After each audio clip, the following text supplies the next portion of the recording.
here today to our Fraud Prevention Town Hall. We live in a perilous environment today, and our goal through this hour-and-a-half presentation is to give you tips and advice on how to protect yourself and your families from scams, fraud, and unscrupulous conduct. I know that protecting yourselves and your families is probably one of your top priorities. And more, it's become a focus that we've had to really think about in different ways. Because crime has started to occur in very different ways over the last few years. So while the people perpetrating crimes against us are getting smarter and more sophisticated in how they do these scams and how they target potential victims, we have to be smarter too. And I think it's really important that these folks are willing to come together from so many different sectors to help us figure out what that means and how to incorporate that into our daily lives, because that's really what we need to do. And so they're not here to scare you, although I think it is a little scary. They want to have the ability to share with you the latest tools so that you're more aware of cybercrime, the latest kinds of scams, and are able to protect yourself from becoming a victim. So one way to remember how to protect ourselves, the 3 M's: minimize, monitor, and manage. And if we minimize and we monitor, we are able to manage. And so the goal is to minimize your exposure, closely monitor your bills and statements, and be proactive about checking our credit reports and signing up for those security alerts. 6 weeks ago, I became a victim of identity theft, and I found out because when I try to file my taxes, and I'm a procrastinator, April the 10th, I tried to do it electronically, rejected. You know why? Some crook had already done it on my behalf. And then 3 days later, I got a tax refund check from the Franchise Tax Board for a tax return that I had never even filed. He has my name, he has my social security number, he has my address, and fortunately, he doesn't know what I do for a living. The number one item that is stolen from seniors in San Diego County is jewelry. Lock up your jewelry at all times. But Tony's right, we have to be more proactive, we have to be more vigilant, we have to be more responsible, and I want you to look out for your elderly friends and neighbors. How many grandmas do we have in the room? Okay, Grandma, this is a message for you. Your grandson will never be in jail, okay? But if he is, and he calls you and wants bail money, leave him there. Okay? Scammers get you in a heightened state of emotion. That's how the grandparent scam works. That's how these things work. They say, you need to do this right now. Right now, this is the time. Your grandson is in prison or whatever. You need to send the money right now. Step back. Don't act right now. Call a friend, call a family member, and we have over there stop, think, observe, and then proceed. Contact us and verify any real estate license that someone claims that they have. And also check them out on Google. Check them out on Yelp. Look at their reputation, see if they have the background that they say that they have.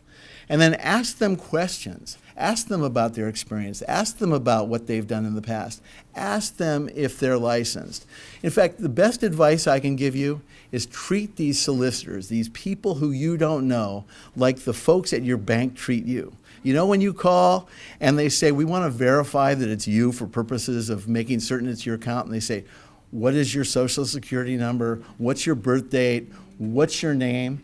Put them through the same sort of diligence that you have to go through when you call your own bank. Basically, if somebody wants to save your money for you, if they want to invest your money for you, if they want to hold your money for you, if they want to transmit your money for you, all of those people need to be licensed. So who are you? And what company are you with? Where are you? What are you trying to sell me? What's your license number, and who are you licensed by? And then these agencies, you can actually find them and communicate directly with them. Call them yourself. Make sure, don't just take a card for granted that somebody gives you. Make sure that that license is active and they're in good standing, because a lot of times you can also find out if they have a complaint against them or not. If I called everybody in this room, at least 5 of you would give me enough information to steal your identity, right? And why? You guys came from a generation that helped people. A lot of you guys served in the war. You've had great victorious lives. You live in a beautiful city. You're affluent. You have retirements and pensions. You guys have made it, and that's why thieves target you guys. That's why they call it phishing. They're throwing a line out there, and one of you are going to bite. What is personal information?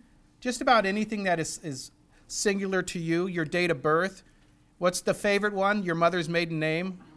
If you had that in my social security number, you could almost assume my entire life. We can help you find the right attorney. We refer you to about 3 or 4 attorneys so you have a chance to interview them.